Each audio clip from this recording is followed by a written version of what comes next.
ஹே கதை கேட்க நீங்கள் வந்துட்டீங்களா? கதை சொல்ல நான் வந்துட்டேன். இன்னைக்கு நம்ம பார்க்க போகிற மூவியோட ஒன்லைன் என்ன அப்படின்னு பார்த்தீங்கன்னா, நம்ம ஹீரோவோட அம்மாவுக்கு ஒரு ஆசை, சீக்கிரமாக பையன் கல்யாணம் பண்ணி ஒரு குழந்தை பெற்றுக்கணும் அப்படின்னு. பட் ஆனால் அவனுக்கு கல்யாணத்தில் இன்ட்ரெஸ்டே இல்லை. சடனாக கல்யாணம் பண்ணிக்கலான்னு பிளான் பண்ணுறான். ஆனால் அந்த பொண்ணு எப்படி அப்படின்னு பார்த்தா நம்ம ஹீரோவோட அம்மாவை விட கொஞ்சம் வயசு தான் சின்னவங்க. அந்த மாதிரி ஒரு பொண்ணை கல்யாணம் பண்ணிக்கணும் அப்படின்னு சொல்லும் போது எந்த அம்மா தான் சம்மதிப்பாங்க? ஆனால் அதுக்கப்புறம் இவங்களுக்குள்ள என்ன ஆகுது அப்படின்றது தான் ஸ்டோரி. ஸோ வீடியோவை ஸ்டார்ட் பண்ணுறதுக்கு முன்னாடி எப்பயும் சொல்கிறது தான் இப்பயும் சொல்கிறேன், எஸ்எஸ் வாய்ஸ் ஓவரை சப்ஸ்கிரைப் பண்ணுங்கள், பார்த்ததுக்கப்புறம் லைக் பண்ணுங்கள், மறக்காமல் போகிறதுக்கு முன்னாடி எக்ஸ்பிளனேஷன் எப்படி இருக்குன்னு சொல்லிட்டு கமெண்ட் பண்ணிட்டு போங்க. ஸ்டார்டிங் சீன்லேயே என்ன ஆகுது அப்படின்னு பார்த்தா நம்ம ஹீரோவோட அம்மா என்ன பண்ணுறாங்க அப்படின்னா, 4-5 பொண்ணுங்களை கூட்டிகிட்டு வந்துட்டு ஹீரோவோட ரூமில் விட்டுடுறாங்க. நீ எதுக்கு தான் இப்படி இருக்கன்னு எனக்கு தெரியல. நான் உங்ககிட்ட எவ்வளவோ சொல்லிட்டேன், நீயே லவ் பண்ணியாவது ஒரு பொண்ணை கல்யாணம் பண்ணிட்டு வா, எங்கள் குடும்பத்துக்கு ஒரு வாரிசு கொடுன்னு. ஆனால் நீ அதை கேட்குற மாதிரி தெரியல. அதனால தான் கடைசியாக நான் இந்த முடிவுக்கு வந்துட்டேன்.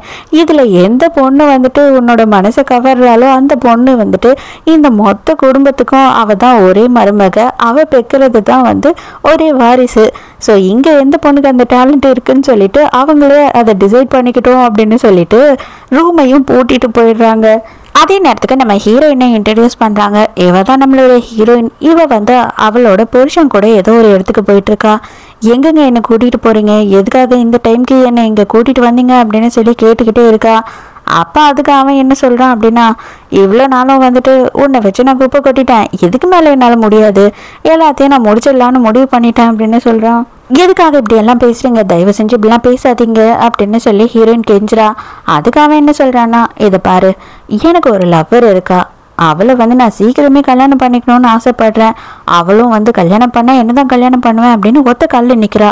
நீ டிஸ்டர்ப் பண்ணாமல் செத்து போயிட்டேன்னு வச்சுக்கோ, ஈஸியாக இருக்கும் எனக்கு. உனக்கு இருக்க பையன், அதாவது நம்ம பையனை நான் நல்லபடியாக பார்த்துக்கிறேன். ஸோ நீ போயிட்டு வா அப்படின்னு சொல்கிறான். நம்ம ஹீரோ என்ன பண்ணுறான் அப்படின்னு பார்த்தா, எப்படியோ கஷ்டப்பட்டு ஜன்னலுக்குன்னெல்லாம் உடச்சிக்கிட்டு அந்த பொண்ணுங்க கிட்ட இருந்து எஸ்கேப் ஆகி வின்னர் பட வடிவேலு மாதிரி இலையை பிடிச்சிக்கிட்டு நடந்து வந்துக்கிட்டு இருக்கான். என்ன பண்ணுறது, இருட்டாக இருக்குது, மழை பெய்யுது, காற்று வேற அடிச்சுக்கிட்டே இருக்குது, கொஞ்சம் பயமாக தான் இருக்குது. ஆனால் அந்த வீட்டை விட இந்த பயம் பரவாயில்ல. எந்த தாயாவது இந்த மாதிரி ஒரு வேலையை பண்ணுவாளா? பெத்த பிள்ளையே 4-5 பொண்ணுங்களை கூட்டிகிட்டு விட்டு ரேப் பண்ண சொல்கிறாளே அப்படின்னு புலம்பிக்கிட்டே போயிட்டுருக்கான். அப்போ பார்த்தா அந்த இடத்துல ஒரு துணி கிடக்குது. துணியை எடுத்து நம்ம போட்டுக்கலாம் அப்படின்னு பார்க்கும்போது கொஞ்சமாக கை தெரியுது. கையை பார்த்த உடனே ஐயோ யாரோ இருக்காங்க அப்படின்னு சொல்லிட்டு வேக வேகமாக காப்பாற்றுறான். அங்கே தான் நம்ம ஹீரோயினை அவங்க புருஷங்காரன் புதைச்சிட்டு போயிருக்கான். ஹீரோயினோட கையில் ஒரு அடையாளம் இருக்குது. அந்த அடையாளத்தை பார்த்த உடனே இவனுக்கு பழைய ஞாபகம் வருது. ஹீரோ சின்ன வயசாக இருக்கும் போது ஹீரோவை கிட்னாப் பண்ணுறதுக்காக ட்ரை பண்ணுறாங்க. அந்த டைமுக்கு நம்ம ஹீரோயின் தான் அந்த இடத்துல ஹீரோவை காப்பாற்றிருக்கா. அதனால ஹீரோவுக்கு அது நல்லாவே ஞாபகம் இருக்குது. டே என்னடா தம்பி வலிக்குதான் அப்படின்னு சொல்லிட்டு கூட்டிகிட்டு போய் மருந்தெல்லாம் போட்டு விடுறான். ஆம்பளை பசங்களுக்கெல்லாம் வலிக்கவே கூடாதுன்னு சொல்லி எங்கள் அப்பா சொல்லியிருக்காரு. ஆம்பளை பசங்க அழவும் கூடாதான், ஸ்ட்ராங்காக இருக்கணுமா அப்படின்னு சொல்லி ஹீரோயின் கிட்ட சொல்லிட்டு இருக்கான். சின்ன வயசுல இவங்க எல்லாருமே ஒரே ஏரியாவில் தான் இருந்திருக்காங்க. இப்போ நீங்களும் அவங்களுக்கு என்ன ஆச்சு அப்படின்னு சொல்லி கேட்டுக்கிட்டு இருக்கான். அப்போ ஹீரோயின் இவனை பார்த்த உடனே, அடைச்சி பொறுக்கி பையில என்னடா ட்ரெஸ் இது, இதோடு நீ என்ன பண்ணணும்னு நினைக்கிற, மரியாதை இங்கேருந்து போ அப்படின்னு சொல்லி கத்த ஆரம்பிச்சிடுறா. ஐயோ தயவு செஞ்சு என்ன அந்த மாதிரி கேவலமாக மட்டும் நினச்சிடாதீங்க, என் ஆத்தக்காரி செஞ்ச சதி, அதனால நான் வேற வழியே இல்லாமல் இப்படி ஓடி வர வேண்டியதாகிடுச்சு, உங்களோட ட்ரெஸ்ஸை மட்டும் கொஞ்சம் கொடுத்து ஹெல்ப் பண்ணுங்க அப்படின்னு சொல்லி கேட்குறான். உடனே ஹீரோயின் என்ன சொல்கிறான்னா, நான் கட்டாயம் உயிர் வாழணும், என்னை காப்பாற்று அப்படின்னு சொல்லி கேட்குறா. கண்டிப்பாக நான் உங்களை காப்பாற்றுறேன், ஆனால் எனக்காக நீங்கள் ஒன்று செய்யணும் அப்படின்னு இவன் கேட்குறான். என்ன தாண்டா வேணும் அப்படின்னு கேட்கும் போது அதுக்கு ஹீரோ என்ன சொல்கிறான்னா, ஒன்றும் இல்லை, சின்ன வயசுலேருந்து எனக்கு உங்கள் மேலே க்ரஷ், நீங்கள் என்னை கல்யாணம் பண்ணிக்கிறீங்களா அப்படின்னு சொல்லி கேட்குறான். அவ்வளோதான் ஹீரோயினுக்கு தலையே சுற்ற ஆரம்பிச்சிடுது. அட பாவி, உனக்கும் எனக்கும் எவ்வளோ வயசு வித்தியாசம் தெரியுமா, ஏன் பைத்தியம் மாதிரி பேசிக்கிட்டு இருக்க அப்படின்னு சொல்லி கத்துறா. இது பாருங்க, நீங்களும் ஒரு இக்கட்டான சூழ்நிலையில இருக்கீங்க, நானும் ஒரு இக்கட்டான சூழ்நிலையில இருக்கேன். அந்த டைமுக்கு நம்ம ஒருத்தர் ஹெல்ப் பண்றதா நல்லது அப்படின்னு சொல்றான். ஹீரோயின் உண்மையாவே மயங்கிடுறா. அதோட மறுநாள் ஹீரோயின் கண்ணை முழிச்சு பார்க்கும்போது ஹீரோவோட கெஸ்ட் ஹவுஸ்ல இருக்கா. ஹீரோ அவளுக்கு சாப்பிட்றதுக்கு கஞ்சி கொண்டு வரான். ஹீரோயினுக்கு பெருசா எதுவுமே ஞாபகம் இல்லை. என்ன ஆச்சு, நான் எப்படி இங்க வந்தேன் அப்படின்னு ஒன்னு எல்லாத்தையும் மறந்துட்டீங்களா, சந்தோஷம் அப்படின்னு மனசுக்குள்ள நினைச்சுக்கிட்டு, நேற்று நைட்டு தான் நீங்கள் எனக்கு ப்ராமிஸ் பண்ணீங்களே என்னை கல்யாணம் பண்ணிக்கிறேன்னு சொல்லிட்டு அதையும் மறந்துட்டீங்களா அப்படின்னு கேட்குறான். என்னது கல்யாணமா, சான்ஸே கிடையாது, நீ என்னை காப்பாற்றினா அதுக்கு நான் தேங்க்ஸ் வேணா சொல்ல முடியும், அது எப்படில நான் உன்னை கல்யாணம் பண்ணிக்க முடியும், உன் வயசு என்ன என் வயசு என்ன, எனக்கு கிட்டத்தட்ட உன்னை விட ஒரு 5-6 வயசு சின்ன பையனே இருப்பான், நீ என்ன போய் கல்யாணம் பண்ணிக்கணும்னு ஆசைப்படுறியே, எதுக்காக இப்படி எல்லாம் பேசுற அப்படின்னு சொல்லி கேட்குறா. சின்ன வயசுல இருந்தே எனக்கு உங்க மேல க்ரஷ், ஆனா வந்துட்டு அதெல்லாம் செட் ஆகாது அப்படின்னு சொல்லி அந்த வயசுல அதை விட்டுட்டேன். இப்போ வரைக்கும் எங்க அம்மா என்ன கல்யாணம் பண்ணிக்க சொல்றாங்க. எந்த பொண்ணை பார்த்தும் எனக்கு ஃபீலிங்ஸே வரல. ஆனா மறுபடியும் உங்களை அந்த நிலைமையில அங்க பார்த்த உடனேயே நான் உங்களை கல்யாணம் பண்ணியே ஆகணும் அப்படின்னு சொல்லி என் உள் மனசு சொல்ல ஆரம்பிச்சிருச்சு.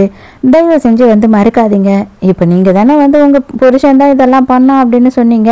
அவன் கண்டிப்பா இந்நேரம் வேற ஒரு பொண்ணை கல்யாணமே பண்ணிருப்பான். அதனால தயவு செஞ்சு நீங்களும் என்ன கல்யாணம் பண்ணிக்கோங்க, மற்றதெல்லாம் அப்புறம் பேசலாம், ஃபர்ஸ்ட் சாப்பிடுங்க அப்படின்னு சொல்றான். டேய் தம்பி, லூசு மாதிரி பேசாதடா, இதெல்லாம் ப்ராக்டிக்கலா செட்டே ஆகாது. நான் வயசானவ, என்னை பார்த்தா உனக்கு லவ்வெல்லாம் வராது, உனக்கு ஆன்டி ஃபீலிங் தான் வரும், இல்லைன்னா சொந்தக்காரங்க ஃபீலிங் தான் வரும் அப்படின்னும் போது வேக வேகமாக ஹீரோயினை கிஸ் பண்ணிடுறான். ஓ, ஹீரோயின் செம்ம ஷாக்கு. ஐயோ டே, உண்மையாதான் நீ இதெல்லாம் பேசிக்கிட்டு இருக்கியாடா அப்படின்னு கேட்குறா. அதோட கொஞ்ச நாள் போகுது. நம்ம ஹீரோயினோட புருஷங்காரனை காட்டுறாங்க. அவன் கல்யாணமே பண்ணிக்கிட்டான். இவளோட பேர் சோனியா, நம்ம ஹீரோயினோட க்ளோஸ் ஃப்ரெண்டு. இவ வந்த உடனேயே அவன் சட்டையை பிடிச்சி உழுக்கிறா. மரியாதையா சொல்லி என் ஃப்ரெண்டு எங்க, அவளை என்ன பண்ண அப்படின்னு சொல்லி கேட்குறா. அதுக்கு இவன் என்ன சொல்றான் அப்படின்னா, அவளை நான் கையும் களவுமா பிடிச்சிட்டேன், கள்ளக்காதலன் கூட இருந்தா. அதை கேட்ட உடனேயே அவ கோச்சுக்கிட்டு மான மரியாதை தாங்க முடியாம வீட்டை விட்டு ஓடிட்டா அப்படின்னு சொல்றான். நீ போய் சொல்ற, என் ஃப்ரெண்ட் அப்படியெல்லாம் கிடையாது, அவனால எதுக்காக இந்த மாதிரி கேவலமா பழி போடுற அப்படின்னு சொல்லி இவ பயங்கரமா சண்டை போடுறா. அதுக்கு இவன் என்ன பண்றான் அப்படின்னு பார்த்தா, இவளையே பிடிச்ச ஒரு தள்ளிட்டு, இதை பார், நான் அவளை ஓடி போயிட்டான்னு நம்ப வச்சுட்டான் அவங்க அப்பா அம்மாவை. நாளைக்கே வேற ஒரு டெட் பாடியை கொடுத்து, இதுதான் உங்க பொண்ணு, அவ செத்தே போயிட்டா, கள்ளக்காதலன் கூட இருந்த விஷயம் ஊருக்கே தெரிஞ்சிருச்சு, மானம் தாங்க முடியாம வீட்டை விட்டு ஓடி போய் சூசைட் பண்ணிக்கிட்டான்னு சொல்லி அதையும் நான் நம்ப வைப்பேன். ஸோ நான் இந்த பொண்ணை கல்யாணம் பண்ணிக்கிறதுல எந்த ஒரு சிக்கலும் வராது அப்படின்னு சொல்லி சிரிக்கிறான். அன்னைக்கே பார்த்தா சோனியாவுக்கு ஹீரோயின் ஃபோன் பண்றா வேற ஒரு நம்பர்லேருந்து. அப்போதான் அவ ஹீரோயின் குரலை கேட்ட உடனே செம்ம ஷாக்கு. அடி பாவி, நீ நல்லா தான் இருக்கியா, அடி நீ சாகலாம் இல்லையா, உன் புருஷன் என்னை எப்படியெல்லாம் பயமுறுத்தி விட்டுட்டான் தெரியுமா, நான் ரொம்ப பயந்து போயிட்டேன் அப்படின்னு சொல்லி இவ புலம்புறா. அதுக்கப்புறம் ஹீரோயினுக்குமே வேற வழி இல்லாமல் அவள் சரி ஓகே நான் உன்னை கல்யாணம் பண்ணிக்க ஒத்துக்கிறேன் அப்படின்னு சொல்கிறா. அப்போ ஹீரோ என்ன சொல்கிறேன்னா, அப்போனா ரொம்ப சந்தோஷம், நான் சீக்கிரமே போயிட்டு எங்கள் அம்மா கிட்ட பேசி எல்லாத்தையும் நான் முடிவு பண்ணிடுறேன் அப்படின்னு சொல்கிறான். நேராக வீட்டுக்கு வந்த ஹீரோ என்ன பண்ணுறான் அப்படின்னு பார்த்தா, ரெஜிஸ்டர் மேரேஜான சர்டிஃபிகேட்டை எடுத்துகிட்டு அவங்க அம்மா கிட்ட கொடுக்குறான். எனக்கு கல்யாணம் ஆயிடுச்சு அப்படின்னு சொல்கிறான். அவ்வளோதான், அதை விட ஒரு சந்தோஷம் அவங்க அம்மாவுக்கு நடக்குமா என்ன? அவங்க அம்மா ஃபஸ்ட்டு நம்பவே இல்லை. சும்மா கதையெல்லாம் விடாதடா அப்படின்னு தான் சொல்கிறாங்க. உலகமே அவங்க கைக்குள்ள வந்த மாதிரி சந்தோஷமாகி அதை ஓபன் பண்ணி பாக்குறாங்க. அப்பதான் ஹீரோயினோட உண்மையான வயசு என்னன்னு தெரிய வருது. அட படுபாவி, என்ன காரியம்டா பண்ணி வச்சுட்டு வந்திருக்கிற, என்னை விட அவ கொஞ்சம் வயசு தாண்டா சின்ன பொண்ணு, அந்த பொண்ணை போய் கல்யாணம் பண்ணிக்கிட்டு எனக்கு மருமகளாக்கலான்னு நீ பாக்குறியா? கனவுல கூட இதுக்கு நான் ஒத்துக்கவே மாட்டேன். இதுக்கப்புறம் நீ எனக்கு பிள்ளையும் கிடையாது, நான் உனக்கு அம்மாவும் கிடையாது, மரியாதையை வெளில போடா அயோக்கிய ராஸ்கல் அப்படின்னு திட்டுறாங்க.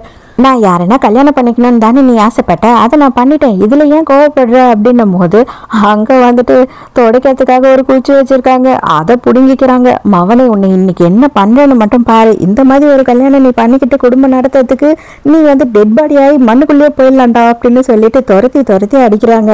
சரி ஓகேம்மா, நீ இந்த முடிவுக்கு வந்துட்டீங்கன்னா உன் சொத்தம் வேணாம், எனக்கு ஒன்றும் வேணாம், நான் வீட்டை விட்டு வெளியில போயிடுவேன் அப்படின்னு சொல்றான். இதை பாரு, இந்த முடிவெல்லாம் நீ எடுக்கக்கூடாது, இதுக்கப்புறம் என்னவா இருந்தாலும் சரி, அது நான் என்ன சொல்றேனோ அதை மட்டும்தான் நீ செய்யணும் அப்படின்னு சொல்லிடுறாங்க.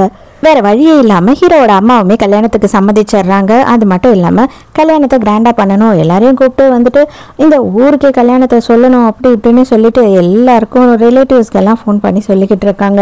இங்க அதே நேரத்துக்கு நம்ம ஹீரோயினோட ஃபேமிலியை காட்டுறாங்க. இங்க இவங்க என்ன பண்ணிக்கிட்டு இருக்காங்க அப்படின்னு பார்த்தா, ஹீரோயினை எல்லா இடத்துலயும் தேடி பார்த்துட்டு அவளோட டெட் பாடி கிடைக்கலன்னு சொல்லிட்டு அவங்க இறுதி சடங்கு வச்சிருக்காங்க. புருஷங்கார என்ன சொல்லியிருப்பானா, அவ எங்கேயோ போய் சூசைட் பண்ணின்னு சேர்த்துட்டா, லெட்டர் எழுதி வச்சுட்டு போயிட்டா அப்படின்னு சொல்லியிருக்காங்க. அதனால அதையும் இவங்க அப்பா அம்மாலாம் நம்பிக்கிட்டு அந்த ஏரியாலேயே அவளுக்கு ஒரு இறுதி சடங்கு நடத்துறாங்க.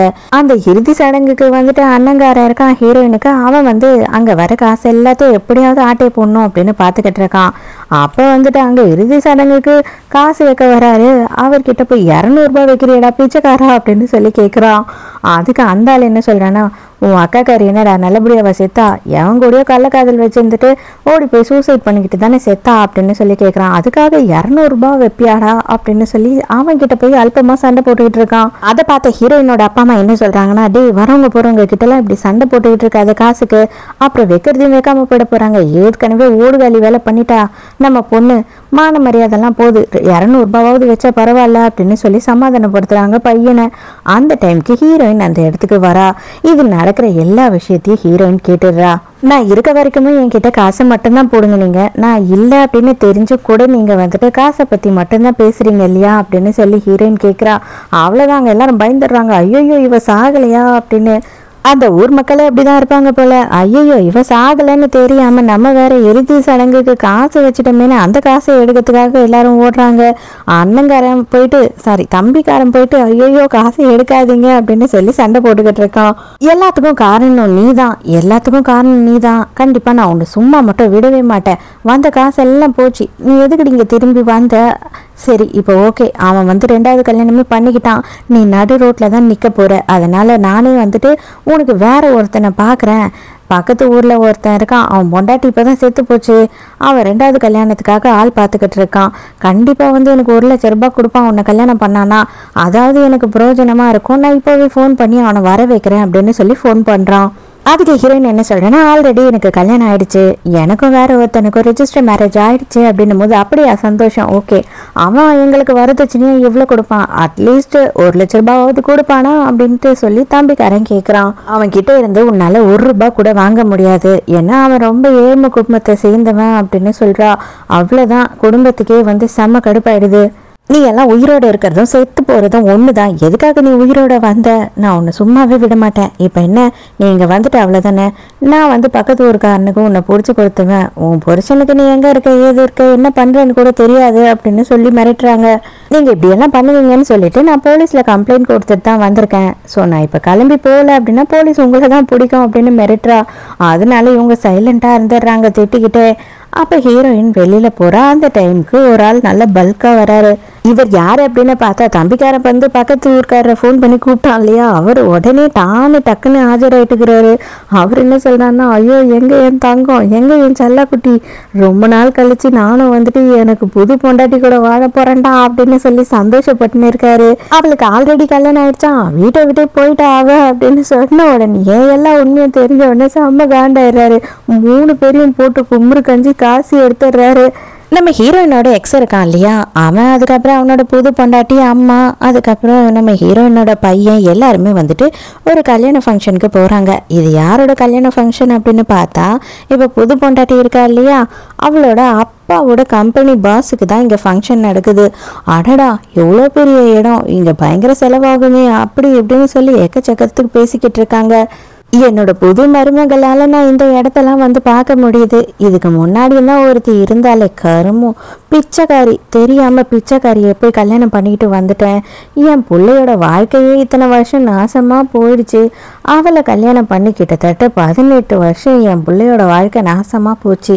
இப்போ நீ வந்த பிறகுதான் அவன் வாழ்க்கையே நல்லா இருக்கு அப்படின்னு சொல்லிட்டு இருக்காங்க.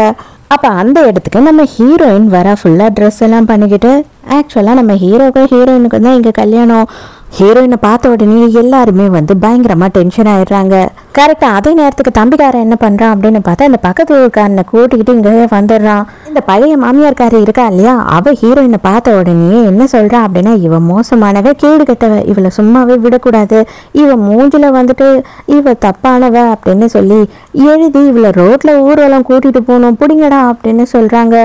அதே டைமுக்கு அதே மாதிரி தம்பிக்காரனே போய் இந்த வேலையும் பண்ணுறான். அந்த பக்கத்து ஊருக்காரன் இருக்கான் இல்லையா, அவன் என்ன சொல்கிறான்னா, நீ எப்பேற்பட்டவளாக இருந்தாலும் பரவாயில்ல, எனக்கு நீ பொண்டாட்டியா இரு, அது போதும் அப்படின்னு சொல்லிட்டு ஹீரோயின் கிட்ட தப்பா நடந்துக்கிறான். நல்ல வேலையா கரெக்டா வந்துட்டு நம்ம ஹீரோவும் ஹீரோவோட ஆளுங்களும் அந்த இடத்துக்கு வந்துடுறாங்க. வந்த உடனே பக்கத்து ஊருக்காரன் இருக்கான் இல்லையா, உன் வயசுக்கும் உன் சைஸுக்கும் இப்போ உனக்கு பொண்டாட்டி வர கேக்குதா அப்படின்னு சொல்லி அவனை எத்துன்னு ஏத்துறாங்க.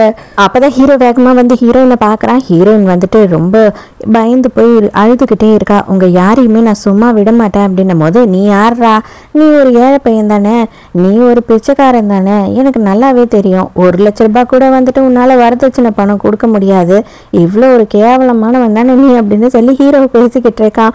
ஹீரோவோட அசிஸ்டண்ட்டுக்கு செம்மையா கோவம் வருது.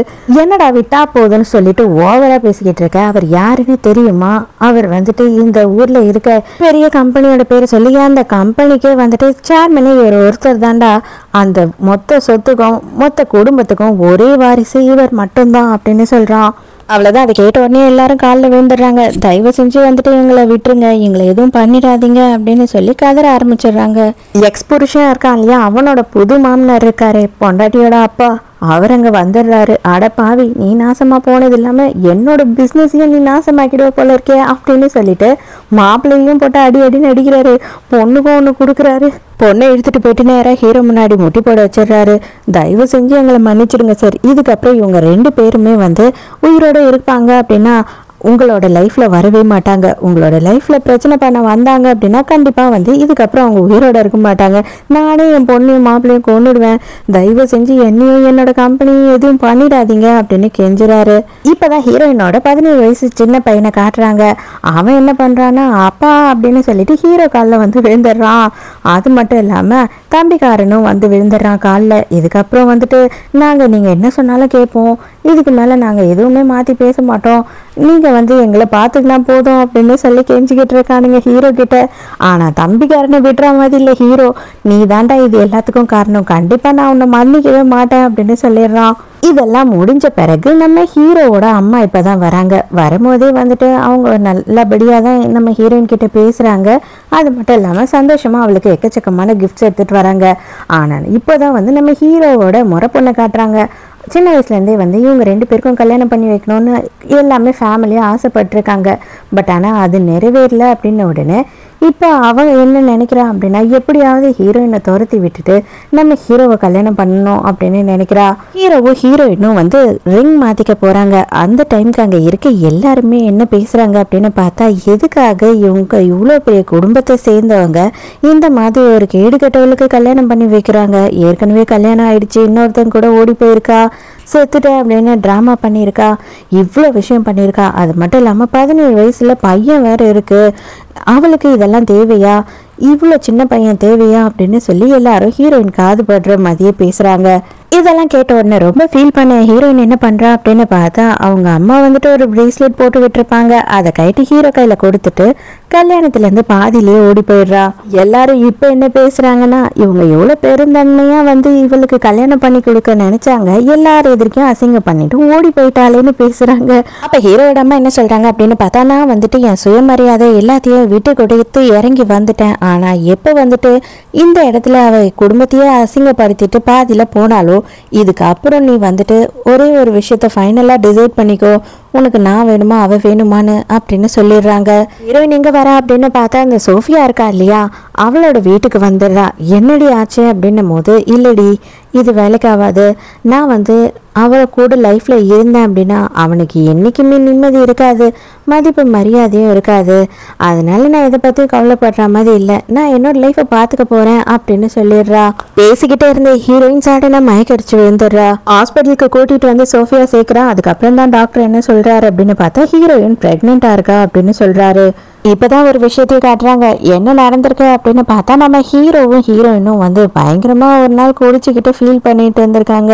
ஹீரோயின் வந்து ரொம்ப எமோஷ்னலாக இருந்திருக்கா. அவங்க புருஷங்காரனை பற்றி ரொம்ப பேசி ஃபீல் பண்ணியிருக்கா. அன்னைக்கு தான் இது எல்லாமே நடந்திருக்கு. அப்போ சோஃபியா என்ன கேட்குறான்னா, அப்போ 2 பேரும் நீங்கள் சோகமாக தானே இருந்தீங்க, அது எப்படி இதெல்லாம் நடந்தது அப்படின்னு கலாச்சிட்டு இருக்கா. ஆனால் ஹீரோயின் ரொம்ப சோகமாக இருக்கா. அவள் என்ன சொல்கிறா அப்படின்னா, தயவு செஞ்சு இந்த விஷயத்தை பற்றி யார்கிட்டையுமே சொல்லாத, இந்த குழந்தைய நானே பார்த்துக்கிறேன் அப்படின்னு சொல்லும்போது ஹீரோ கரெக்டாக அந்த இடத்துக்கு வந்து நிற்கிறான். என்ன ஆச்சு உனக்கு, என்ன ஆச்சு உனக்கு, உடம்பு சரியில்லையா அப்படின்னு சொல்லி பதறான். ஹீரோயினும் ஆமாம் எனக்கு ஒன்றும் இல்லை, எனக்கு ஜுரம் தான் அப்படின்னு சொல்கிறா. அந்த டைமுக்கு கரெக்டாக நர்ஸ் வந்து என்ன சொல்கிறாங்க அப்படின்னு பார்த்தா, குழந்தையோட அப்பா வந்து சைன் பண்ணணும் அப்படின்னு கேட்குறாங்க. என்னது குழந்தையோட அப்பாவா அப்படின்னு சொல்லி ஹீரோ கேட்குறான். ஐயோ இந்த பொம்பளை வேற எல்லாத்தையும் உளறிடுச்சே அப்படின்னு சொல்லி ஹீரோயினுக்கு டென்ஷன் ஆயிடுது. என்னது நீ ப்ரெக்னெண்ட்டாக இருக்கியா? எங்கள் அம்மா கேட்டால் பயங்கர சந்தோஷப்படுவாங்க, இதோட எல்லா பிரச்சனையும் சால்வ் ஆகிடும் அப்படின்னு சொல்லிட்டு அவன் சந்தோஷமாக சொல்கிறான். அப்போ ஹீரோயின் என்ன சொல்லிடுறான்னா, ஆமாம் நான் ப்ரெக்னெண்ட்டாக தான் இருக்கேன், பட் ஆனால் இந்த குழந்தை உன்னோடது இல்லை அப்படின்னு சொல்லி போய் சொல்கிறா. அது எப்படி நீ சொல்லுவ? 1.5 மாசமா வந்துட்டு நீ ஏன் கூட தான் இருக்க, இது உன்னோட புருஷனோட குழந்தையா இருக்கிறதுக்கு சான்ஸே இல்லை, இது ஏன் குழந்தை தான், நீ போய் சொல்ற, நான் உன்னை நம்ப மாட்டேன், எனக்கு ஒரே ஒரு சான்ஸ் கொடு, நம்மளோட லைஃப் நல்லா இருக்கும் அப்படின்னு சொல்லி கெஞ்சுறான். அதெல்லாம் எனக்கு தேவையில்லை, தயவு செஞ்சு எனக்கு சீக்கிரமா டிவோர்ஸ் கொடு அப்படின்னு ஹீரோயின் கேட்குறா. அங்கேருந்து ஹீரோயின் வந்துட்டு வெளியில ஓடி போயிடுறாளா. உடனே ஃப்ரெண்டுக்காரையுமே பின்னாடியே போயிடுறா. ஆனா அவ என்ன பண்றா அப்படின்னு பார்த்தா, ஹீரோயினுக்கு தெரியாம ஃபோன் பண்ணி ஹீரோ கிட்ட, ஆமா இந்த குழந்தை உன்னோட குழந்தை தான், நீ கொஞ்சம் டைம் கொடு, இது எல்லாத்தையும் நம்ம சரி பண்ணலாம் அப்படின்னு சொல்லிடுறா. ஹீரோயினோட எக்ஸ்போசிஷனை காட்டுறாங்க. அவன் என்ன பண்ணுறான் அப்படின்னு பார்த்தா, ஹீரோயினோட புள்ள இருக்கான் இல்லையா, அவனை பிடிச்சி வெளுக்கிறான். அடே அவன் பணக்காரன் ஒன்று அவனை போய் அப்பான்னு நீ கூப்பிடுறல, உனக்கு எவ்வளோ திமிரு இருக்கும், ஆனால் இப்போ கையை உடைச்சிக்கிட்டு இங்கே வந்து உட்காந்துக்கிட்டு இருக்க, நல்ல உன் அப்பா வந்து கையை உடைச்சி அமிச்சானா புது அப்பன் அப்படின்னு சொல்லி கலாச்சிக்கிட்டு இருக்கான். அப்போ இவங்க எல்லாரும் சேர்ந்து என்ன பிளான் பண்ணுறாங்க அப்படின்னா, நம்ம நல்லாவே இல்லைனாலும் பரவாயில்ல, ஆனால் ஹீரோயின் சந்தோஷமா பணக்காரியா நல்லா இருக்கவே கூடாது, அதுக்கு என்ன பண்ணணுமோ அதை பண்ணணும் அப்படின்னு சொல்றாங்க. அதே நேரத்துக்கு ஹீரோவை காட்டுறாங்க. இப்போதைக்கு எப்படியாவது ஹீரோ வந்து அவங்க அம்மாவை சமாதானப்படுத்தணும் இல்லையா, அதனால வந்து அவன் என்ன சொல்றான் அப்படின்னா, அம்மா நான் அவளை தவிர வேற யாரையும் கல்யாணம் பண்ணிக்க மாட்டேன், அவன் மட்டும்தான் எனக்கு எல்லாமே அப்படின்னு சொல்லிக்கிட்டே இருக்கான். ஐயோ இவன் ஒரு பைத்தியம், முக்கியமான விஷயத்த சொல்றா அப்படின்னு அசிஸ்டன்ட் நினைச்சுக்கிட்டு இருக்கான். கடைசியில ஹீரோ சொல்லிடுறான், அவ பிரெக்னெண்டா இருக்கா, அவ வயிற்றுல வளர்ற குழந்தைக்கு நான் தான் அப்பா அப்படின்னு சொல்றான். அவங்க அம்மாக்கு பயங்கர சந்தோஷம். அப்பனா எனக்கு இப்பவே என்னோட மருமக வேணும், அவ வயிற்றுல வளர்ற குழந்தை பத்திரமா இருக்கணும், போ அவளை இப்பயே கூட்டிட்டு வா வீட்டுக்கு, என்ன ஆனாலும் பரவாயில்ல அப்படின்னு சொல்றாங்க. அப்பதான் ஹீரோயின் கிட்ட எக்ஸ்போரிஷா இருக்கான் இல்லையா, அவன் பிரச்சனை பண்ணிக்கிட்டு இருக்கான்.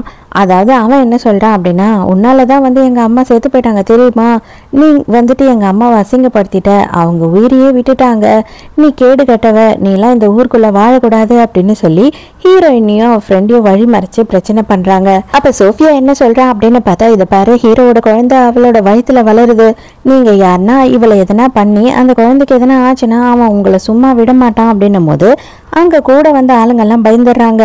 ஆனா அப்பனும் பிள்ளையும் பயப்படுற மாதிரி இல்ல, ஹீரோயினை போட்டு அடிக்க ஆரம்பிச்சிடறானுங்க. என்னை விட்டுட்டு நீ போயிட்டு இன்னொருத்தன் கூட குடும்பம் நடத்தி நீ கர்ப்பமே ஆயிட்டியா, முட்டி போடுற மரியாதையா, இந்த குழந்தை பிறக்கவே கூடாது அப்படின்னு ஹீரோயினை அடிக்கிறாங்க. கரெக்ட் டைம்ல ஹீரோ அந்த இடத்துக்கு வந்துடுறான். அவ்வளவுதான், அப்பனையும் புள்ளையும் போட்டு அடி வெளுத்து எடுத்துடுறான். ஹீரோயின் அப்படியே அன்கான்சியஸ் ஆயிடுறா. ஹாஸ்பிட்டலில் கொண்டு போய் சேர்த்து அவளுக்கு கொஞ்சம் மருந்தெல்லாம் கொடுத்ததுக்கு அப்புறம் தான் ஹீரோயின் கண் விழிக்கிறா. கண் விழிக்கும் போதே வந்துட்டு வயிற்றை தொட்டு பார்க்குறா. நம்ம குழந்தைக்கு என்ன ஆச்சு, நம்ம குழந்தை நல்லா தானே இருக்குது, ஒன்றும் ஆகலைல்ல அப்படின்னு சொல்லி கேட்குறா.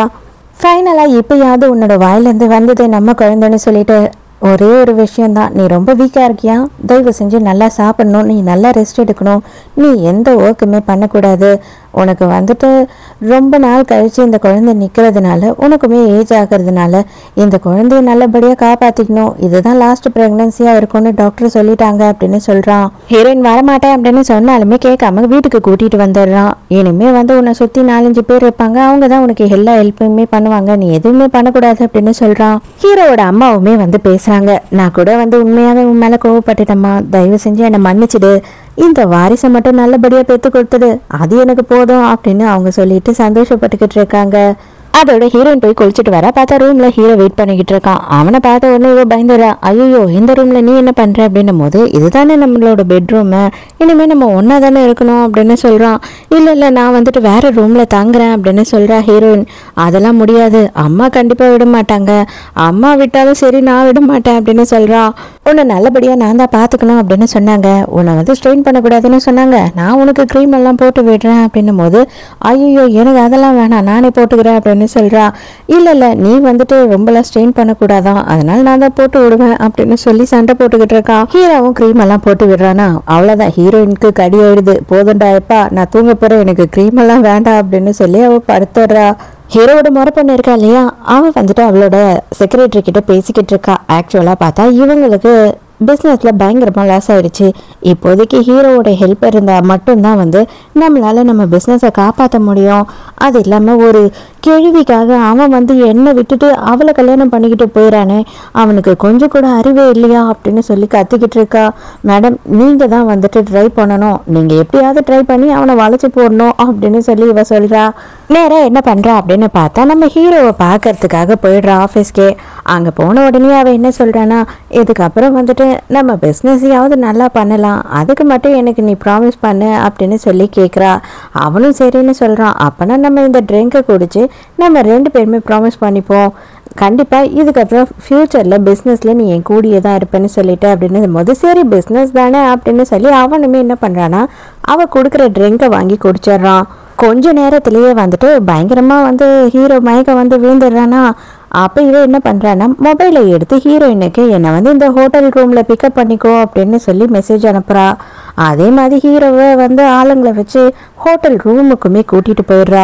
ஹீரோயின் ஹோட்டல் ரூமுக்கு வந்து பார்க்கும் போது ஹீரோவும் அவளும் பக்கத்தில் படுத்துக்கிட்டு இருக்காங்க. ஹீரோ கரெக்டாக இந்த டைமுக்கு தான் மயக்கம் தெளிஞ்சு எழுந்துக்கிறான். ஹீரோயினை பார்த்த உடனே அவனுக்கு ஒன்றுமே புரியல. ஏன்னா அவன் தான் நல்லா இருக்கும் போது தானே மயங்கினா, அவனுக்கு நான் எங்கே இருக்கேன்றதே புரியல. இவ அப்போ தான் சீனை போடுறா. தயவு செஞ்சு என்ன நம்ப, இதெல்லாம் என்னன்னு எனக்கு தெரியல, கண்டிப்பாக இவ ஏதோ பிளான் பண்ணியிருக்கா, உண்மையாக எனக்கு ஜூஸை கொடுத்தா அதுக்கப்புறம் நான் மயங்கிட்டேன், எனக்கு என்ன நடந்ததுன்னு இப்போ கூட எனக்கு தெரியல, எனக்கு ஒரே ஒரு நாள் சான்ஸ் கொடு, நான் இது எல்லாத்தையுமே ப்ரூவ் பண்ணுறேன், நான் எதுவுமே அவளை பண்ணலை, இல்லை எனக்கு அது கூட ஞாபகம் இல்லை, எனக்கு என்ன நடந்ததே தெரியல அப்படின்னு சொல்லி வளர்றான். ஹீரோயின் என்ன பண்ணுறா அப்படின்னு பார்த்தா சட்டை பட்டன்லாம் போடு நம்ம வீட்டுக்கு போகலாம் அப்படின்னு சொல்கிறா. அவ்வளோதான், இவனுக்கு பயங்கர சந்தோஷமாயிடுது, கட்டி பிடிச்சிக்கிறான். எதுக்காக நீங்கள் இப்படி பொய் சொல்கிறீங்க, நீங்கள் தானே இந்த ஹோட்டலுக்கு என்ன கூட்டிகிட்டு வந்தீங்க அப்படின்னு சொல்லிட்டு இவ பொய் சொல்ல ட்ரை பண்ணுறா. ஹீரோ மரியாதையாக வாய் மூடி, இதுக்கு மேலே எதுனா பேசினீங்கன்னா ஒன்று சாவடிச்சிருவேன் அப்படின்னு சொல்லி கத்துறான். ஆனால் ஹீரோயினே என்ன சொல்கிறா அப்படின்னு பார்த்தா, இல்லை எனக்கு நல்லாவே தெரியும் என் புருஷன் யாருன்னு, அவன் வந்துட்டு உன்னை எதுவுமே பண்ணியிருக்க மாட்டானோ எனக்கு தெரியும் அப்படின்னு சொல்லிடுறா. ஆனால் இந்த கேள்வி இருக்கா இல்லையா, இவ வந்துட்டு உன் பணத்துக்காக தான் உன் பின்னாடி சுற்றிக்கிட்டு இருக்கா, அது ஏன் உனக்கு புரியவே இல்லை, உனக்கு கொஞ்சம் கூட மூளையே இல்லையா, உனக்கு மூளையே வேலை செய்யாதா அப்படின்னு கத்துறா. ஹீரோ பலான்னு ஒன்று கண்ணத்திலே வைக்கிறான். என் பொண்டாட்டியை பார்த்து என்ன பேச்சு பேசினே நீ அப்படின்னு சொல்லி ஹீரோ கெஞ்சிக்கிட்டே வரான். அம்மா உண்மையாகவே ஒன்றும் நடக்கலம்மா, உண்மையாகவே ஒன்றும் நடக்கலம்மா அப்படின்னு கெஞ்சிக்கிட்டே இருக்கான். ஆனாலும் ஹீரோயின் என்ன பண்ணுறேன்னா கொஞ்சமாக அவளுக்கு கடுப்பாயிடுது. என்னதான் இருந்தாலும் புருஷங்காரன் இன்னொரு பொண்ணு கூட பெட்டில் படுத்துக்கிட்டு இருக்கிறத பார்த்தா கடுப்பு ஆகுமா இல்லையா, அதனால அவள் கோச்சிக்கிட்டு நீ போடா எப்பா அப்படின்னு சொல்லி துரத்தி விட்டுடுறா. அதுக்கு அசிஸ்டன்ட் என்ன சொல்கிறான் அப்படின்னா, இதை பாருங்க, இப்போதைக்கு கண்டிப்பாக அவங்க வந்துட்டு சமாதானம் ஆக மாட்டாங்க, இன்னும் கொஞ்ச நாள் கழிச்சு தான் நீங்கள் அவங்கள சமாதானப்படுத்தணும், இப்போ ஃப்ரீயாக விடுங்க அப்படின்னு சொல்லிடுறான். ஆனால் ஹீரோயின் என்ன பண்ணுறா அப்படின்னு பார்த்தா மறுநாளே வந்துட்டு ஒரு பேன் கேக் ஷாப்பை போட்டுட்டு கடையில் உட்காந்துடுறா. ஃப்ரெண்டுக்காரி ஷாப்புக்கு வரும்போதே ஹீரோக்காக தான் பேசுகிறா. ஏய் அவன் நல்ல பையன்டி, அவனை போய் எதுக்காக இப்படி நீ சந்தேகப்படுற அப்படின்னும் போது அவளோட பேக்லேருந்து ஒரு கார்டு விழுது. பார்த்தா அந்த கம்பெனியில் அவன் வந்து நல்ல போஸ்டிங்கில் வேலை கொடுத்துட்ருக்கான் ஃப்ரெண்டுக்காரிக்கு. அடியே நீ எனக்கு ஃப்ரெண்டா அவனுக்கு ஃப்ரெண்டா, இல்லை அவன்கிட்ட லஞ்சம் வாங்கிக்கிட்டு நீ என்கிட்டயே வந்து அவனுக்கு சப்போர்ட் பண்ணி பேசுறியா, மரியாதையை இங்கேருந்து கிளம்புடி அப்படின்னு சொல்லி திட்டுறா ஹீரோயின். இப்போதைக்கு நான் இங்கேருந்து போகிறேன், ஆனாலும் வந்துட்டு மைண்டில் வச்சுக்கோ நான் முதல்ல உனக்கு தான் ஃப்ரெண்டு அப்படின்னு சொல்லிக்கிட்டே அங்கே குடுகுடுன்னு ஓடிடுறா. ஹீரோயினோட பேன் கேக் நல்லாவே இருக்காது போல். ஆனால் ஹீரோ என்ன பண்ணுறான் அப்படின்னு பார்த்தா அவங்க கம்பெனியில் இருக்க ஆளுங்க எல்லாரையும் மாறி மாறி அனுப்பி பேன் கேக்கு வாங்குங்க அப்படின்னு சொல்கிறான். எல்லாரும் வந்து வாங்குறாங்க. அதை வேற சாப்பிட்டுட்டு நல்லா இருக்குன்னு வேற சொல்கிறாங்க, மனசாச்சே இல்லாமல். ஹீரோயினால் கூட்டத்தை வேற சமாளிக்க முடியல. அடி மாவு தீந்து போயிடும் போல இருக்குடா, எதுக்குடா நீங்கள் இப்படி பண்ணுறீங்க அப்படின்னு சொல்லி அவளே டென்ஷன் ஆகுறா. அவளுக்கு பக்கத்தில் கடை போட்டிருக்கவங்க டென்ஷன் ஆயிடுறாங்க. டே அங்கே ஒன்று கூட நல்லா இருக்காது, நீங்கள் என்னடா இப்படி போட்டு வாங்கி தின்னுக்கிட்டு இருக்கீங்க அப்படின்னு கோவப்படுறாங்க. இவன் இங்கே என்ன பண்ணிக்கிட்டு இருக்கான் ஹீரோ அப்படின்னு பார்த்தா தள்ளி நின்று பைனாக்குலர் வச்சு பார்த்துக்கிட்டு இருக்கான். இது பாரு, அவன் வந்துட்டு நல்லா நடிக்கிறான், அவனுக்கு வந்துட்டு இந்த மாதம் இன்க்ரிமெண்ட் போடணும், இன்னொருத்தன் என் பொண்டாட்டி கையை தொட்டுட்டான், அவனுக்கு வந்துட்டு கண்டிப்பாக இந்த வருஷம் போனஸே கிடையாது அப்படின்னு சொல்லிக்கிட்டு இருக்கான். அதுவும் அந்த பச்சை கலர் சட்டை அவன் பேர் என்ன, அவன் என் பொண்டாட்டி பக்கத்தில் போய் நின்றுட்டு இருந்தான், அதனால் கண்டிப்பாக அவனை வேலையை விட்டு தூக்கியே ஆகணும் அப்படின்னு சொல்லி ஹீரோ பேசிக்கிட்டு இருக்கா. பக்கத்தில் ஹீரோயின் வந்து நின்றுடுறா. அடே நான் ப்ரெக்னெண்ட்டாக இருக்கேன், நீ எனக்கு ஹெல்ப் பண்ணணும்னு நினச்சியா இல்லை ஆளை விட்டு என்னை கொல்லணும்னு நினச்சியா அப்படின்னு கேட்கும்போது, இல்லையே அவங்களெல்லாம் நான் பேன் கேக் வாங்க தான் சொன்னேன் அப்படின்னு சொல்லும் போது, ஆமாம் இவ்வளோத்தை செஞ்சால் நான் கண்டிப்பாக செத்து போயிடுவேன்டா, என்னால் முடியல, எனக்கு ரொம்ப டயர்டாக இருக்குது அப்படின்னும் போது, அப்படின்னா நீ வந்துடு, நீ செய்யாத அப்படின்னு சொல்கிறான். அதெல்லாம் முடியாது, நான் இன்னமும் மேலே கோவமாக தான் இருக்கேன், நான் இப்போல்லாம் வரமாட்டேன் வீட்டுக்கு, நீ மட்டும் போ அப்படின்னு சொல்கிறா. நைட் ஆகிடுது. ஹீரோயினும் வந்து கடையெல்லாம் ஏற கட்டி வச்சுக்கிட்டு இருக்கா. ஹீரோ வந்து அங்கேயே தான் ஹீரோயினுக்காக வெயிட் பண்ணிட்டு இருக்கான். அந்த டைமுக்கு ஹீரோயினோட அம்மாவும் தம்பியும் வராங்க. அவங்க அடிச்சு என் காலெல்லாம் ஓடிச்சுட்டாங்க, அப்பாவுக்கும் உடம்பு சரியில்லாமல் ஹாஸ்பிட்டலில் இருக்காரு, எங்களால் ஒன்றுமே சம்பாதிக்க முடியல, தயவு செஞ்சு உன் புருஷங்கிட்ட கேட்டு எங்களுக்கு எதனா செட்டில்மெண்ட் வாங்கி கொடு அப்படின்னு கேட்குறானுங்க. ஹீரோயின் இல்லை, என்னால் எந்த காசும் யார்கிட்டையும் வாங்கி தர முடியாது, என்கிட்டயும் காசு இல்லைன்னு சொல்கிறா, தயவு செஞ்சு எங்களை மன்னிச்சிடு அப்படின்னு கெஞ்சுறாங்க. அந்த சைடு தான் வந்த புருஷனோட 2வது பொண்டாட்டி இருக்கா இல்லையா, அம்மா இவளுக்கு கல்யாணமே ஆகல, பாதி கல்யாணத்திலேயே அங்கேருந்து ஓடி போயிட்டா, நீங்கள் யார்கிட்ட காசு வாங்கி தர சொல்லுவீங்க, இவளே பிச்சைக்காரின்றதுனால தான் இங்கே இந்த கடையை போட்டு உட்காந்துக்கிட்டு இருக்கா அப்படின்னு சொல்லும் போது, என்னது கல்யாணம் ஆகலையா, ஓடி வந்துட்டாளா அப்படின்னு இப்போதான் அவங்களுக்கு தெரியுது. பரவாயில்ல, அதுவுமே நல்லதா போச்சு, அந்த பக்கத்து ஊருக்காரனை கூப்பிட்டா இன்னமும் அவன் கல்யாணம் ஆகாம தான் இருக்கான், இவளை கல்யாணம் பண்ணிப்பான் அப்படின்னு சொல்லி அம்மாவும் தம்பியும் சந்தோஷம் தான் பட்டுக்கிட்டு இருக்காங்க. புருஷனோட புது பண்டாட்டி இருக்கா இல்லையா, ஆளுங்களெல்லாம் கூட்டிட்டு வந்திருக்கான். அவனுங்க ஹீரோயின் கிட்ட பிரச்சனை பண்ணும் போது இப்பதான் வந்து யோயோ அப்படின்னு சொல்லிட்டு ஒரு புதுசா கேரக்டரை இன்ட்ரடியூஸ் பண்றாங்க. இவன் யாரு அப்படின்னு பார்த்தா நம்ம ஹீரோயின் கூட காலேஜ்ல படிச்ச சீனியர். இவனுக்கு ஹீரோயினை ரொம்ப பிடிக்கும் போல. இவன் ஹீரோயினை பார்த்த உடனே நீன்னு நான் நினைக்கவே இல்லை, யாரோ ஒரு பொண்ணுக்கு பிரச்சனைன்னு தான் காப்பாற்றணும்னு வந்து எப்படி இருக்க அப்படின்னு பேசிக்கிட்டு இருக்காங்க. அந்த டைமுக்கு தான் ஹீரோ வரான். வந்த உடனே ஐயோ நீ யார்ப்பா, ஏன் பொண்டாட்டியை தொட்டு தொட்டு பேசுற அப்படின்னு பொண்டாட்டியை பிடிச்சி இது பக்கத்தில் நிற்க வச்சுக்கிறான். அப்பதான் ஹீரோயின் சொல்றா, அவர் என்னோட சீனியர், என்னோட க்ளோஸ் ஃப்ரெண்டு தான், பயப்படாத, அவர் தான் வந்து ஹெல்ப் பண்ணாரு அப்படின்னு. முதல் ஹெல்ப் பண்ணியா, சரி அப்பனா தேங்க்ஸ்பா அப்படின்னு சொல்றா. ஆமா நான் யாருன்னு உங்ககிட்ட சொல்லல, நான் வந்து இவளோட புருஷன் அப்படின்னு சொல்றான். அவ்வளவுதான், அவனுக்கு செம ஷாக்கு. என்னது புருஷனா, சின்ன பையன் மாதிரி இருக்க, நீ என்னடா புருஷன்னு சொல்ற அப்படின்னு மனசுக்குள்ள நினைச்சுக்கிறான்.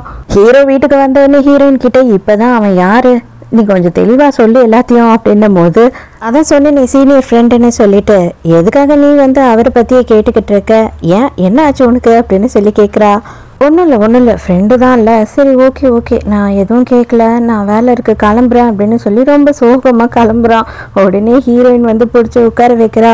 ஃப்ரெண்டுனா ஃப்ரெண்டு மட்டும்தான், நீ எதுவுமே நினைக்க தேவையில்ல அப்படின்னு சொல்லி ஹீரோவை கிஸ் பண்ணுறா. மறுநாள் ஹீரோவோட அசிஸ்டண்ட்டோ வந்து சேர்ந்து ஒரு கிளைண்ட் மீட்டிங்க்கு போகிறாங்க. அங்கே போய் பார்த்தா அந்த யோயோ இருக்கான் இல்லையா, அவன் தான் உட்காந்துக்கிட்டு இருக்கான். அவன் தான் வந்து இவங்களோட ஃபாரின் கிளைண்ட்டு போல.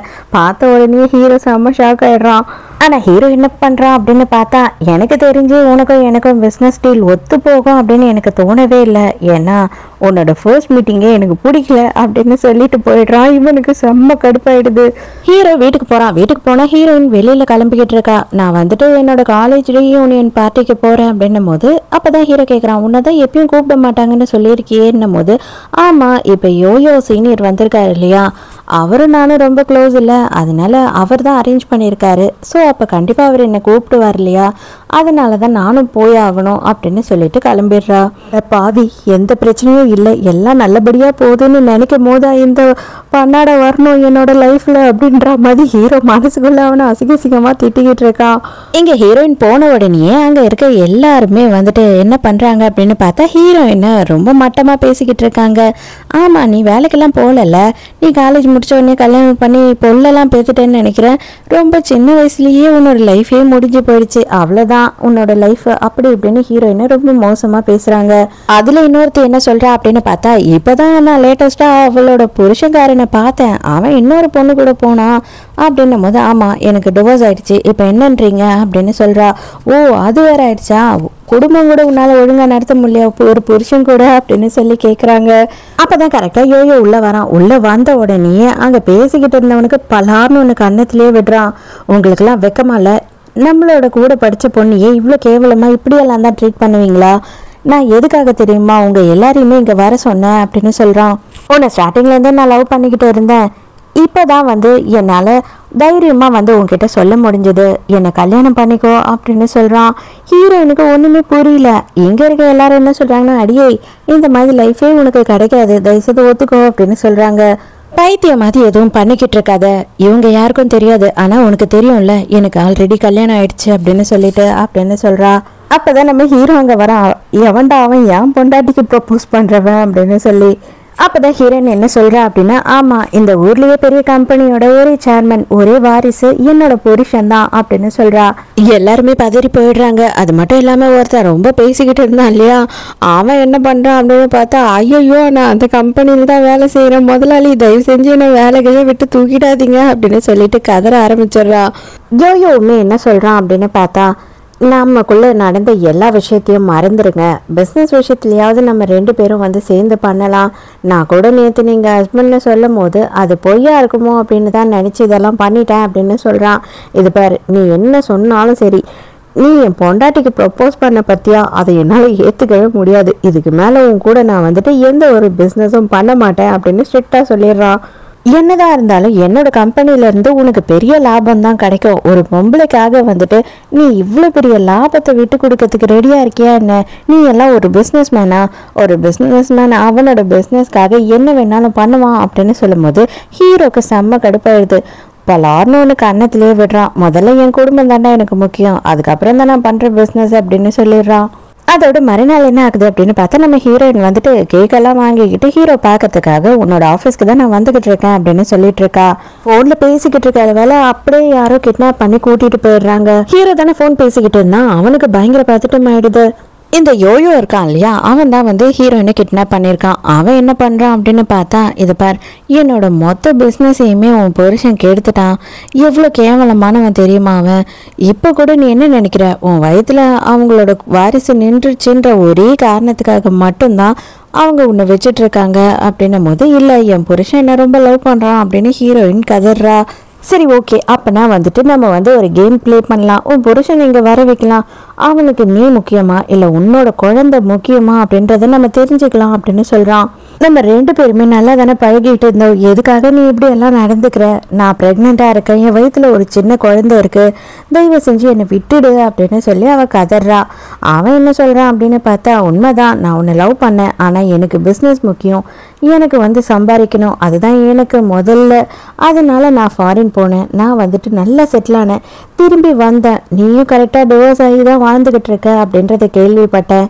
உன்னை கல்யாணம் பண்ணிக்கலாம் அப்படின்னு நினைக்கும் போது ஆல்ரெடி கல்யாணம் ஆயிடுச்சுன்னு என் தலையில் குண்டு தூக்கி போட்டேன். அதுக்கப்புறம் உன் புருஷன் என்ன பண்ணான், சரி போனா போது அவன் கூட பிஸ்னஸாவது பண்ணலாம் அப்படின்னு நினைக்கும் போது அவன் என் பிஸ்னஸையே நாசம் பண்ணிட்டான். இதுக்கப்புறம் உங்களை நான் சும்மா விடுவேனா? நான் ஒன்றுமே இல்லாமல் போனாலும் சரி உங்களையும் அழிச்சிட்டு தான் போவேன் அப்படின்னு நினைக்கிறான். ஹீரோயினோட உடம்புல ஏதோ ஒரு மருந்தை ஏத்துறான். அப்போ வந்துட்டு அவள் கத்துறா, ஹீரோயின் கதறா. இப்போ தெரிஞ்சிடும் அவனுக்கு நீ முக்கியமா இல்லை உன் வயிற்றுல வளர்ற குழந்தை முக்கியமானு அப்படின்னு சொல்கிறான். ஹீரோவோட அம்மா அசிஸ்டன்ஸ் எல்லாரையும் வர வச்சிட்றா. எல்லாரும் அந்த இடத்துக்கு வந்துடுறாங்க. அப்போ வந்துட்டு எப்பா அவளை விட்டுருப்பா அப்படின்னு சொல்லி அவங்க அம்மா கெஞ்சுறாங்க. அப்போ ஹீரோயினை பார்க்கும் போது ஹீரோயின் மயக்கத்தில் இருக்கா, அவளுக்கு ஏதோ ஆயிடுச்சு போல.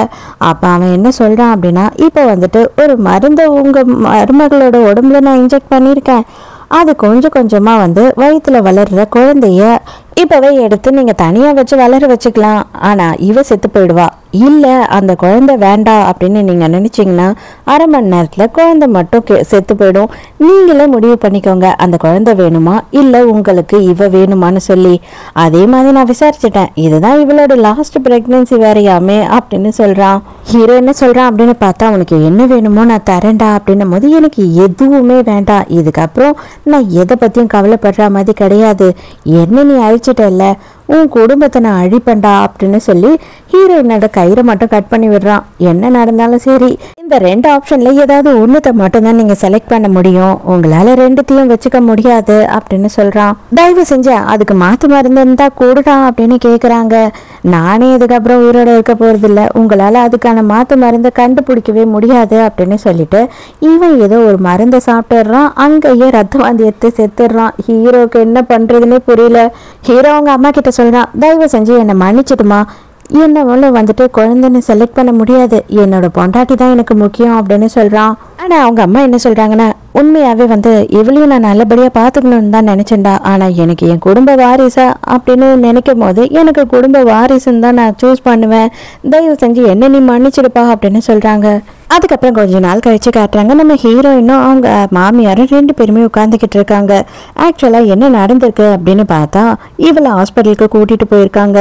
அப்போ வந்து டாக்டர்ஸ் என்ன சொல்லியிருக்காங்கன்னா அவன் எந்த ஒரு மோசமான மருந்தையும் போடல, அவளுக்கு மயக்க மருந்து மட்டும்தான் போட்டிருக்கான் அப்படின்னு சொல்லிடுறாங்க. அதனால மாமியார் ரொம்ப வருத்தப்பட்டு இப்போ ஹீரோயின் கிட்ட மன்னிப்பு கேட்குறாங்க. தயவு செஞ்சு என்னை மன்னிச்சிடுமா, நான் வந்துட்டு தப்பான முடிவை எடுத்துட்டேன், எங்கே என் பிள்ளைக்கு வாரிசே இல்லாமல் போயிடுமோ, அவன் கண்டிப்பாக உன்னை விட்டா வேற யாரையும் கல்யாணம் பண்ணிக்க மாட்டான், அந்த ஒரு பயத்தில் தான் நான் இந்த விஷயத்த ட்ரை பண்ணேன், பட் நல்ல வேலை கடவுள் சித்தம் உங்க யாருக்குமே எதுவுமே ஆகல அப்படின்னு சொல்லி மன்னிப்பு கேட்குறாங்க. அதுக்கப்புறம் தான் கடைசியா ஒரு விஷயம் தெரிய வருது. என்ன அப்படின்னு பார்த்தா நம்ம ஹீரோக்கும் ஹீரோயினுக்கும் ஒரு குழந்தை பிறக்க போறது இல்லை, 2 குழந்தை பிறக்க போகுது, ட்வின்ஸ். ஆமா. ஸோ ரொம்ப ஹாப்பியாவே ஹீரோவும் ஹீரோயினும் ஒன்று சேர்ந்துடுறாங்க. ஹாப்பி எண்டிங்கோடைய இந்த ட்ராமா முடியுது. இந்த ட்ராமா உங்களுக்கு பிடிச்சிருக்கா, என்னோட எக்ஸ்பிளனேஷன் பிடிச்சிருக்கான்னு சொல்லிட்டு மறக்காம எனக்கு கமெண்ட்ல சொல்லுங்க. நிறைய பேர் வந்து சப்ஸ்கிரைப் பண்ணாமே பாக்குறீங்க, தயவு செஞ்சு சப்ஸ்கிரைப் பண்ணுங்க. நாளைக்கும் மறக்காம கதை கேட்க வந்துருங்க. நானும் மறக்காம கதை சொல்ல வந்துடுறேன். பாய்.